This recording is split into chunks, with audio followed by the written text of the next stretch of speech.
Sosok pria arogan viral, Wahyudi diduga aniaya pemotor di Cimahi hingga kejang, begini nasibnya kini.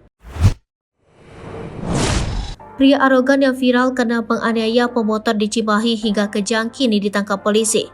Video viral aksi pria arogan diduga bernama Wahyudi tersebut viral di medsos. Siapa sosok Wahyudi dan seperti apa tampangnya? Sosok Wahyudi diduga pria yang aniaya pemotor di Cimahi hingga kejang akhirnya dikuak. Adapun potret identitas Wahyudi dibongkar akun @NelsonValela2. Akun Nelson Valela membeberkan lokasi di mana Wahyudi berada hingga meminta polisi untuk segera menangkapnya. Sementara itu, kabar terbaru jika Wahyudi pelaku penganiayaan pemotor di Cimahi sudah ditangkap. Dilansir dari Antreli_48, terlihat sosok Wahyudi diamankan polisi. Sosoknya hanya bisa tertunduk saat tangannya diborgol pihak berwajib.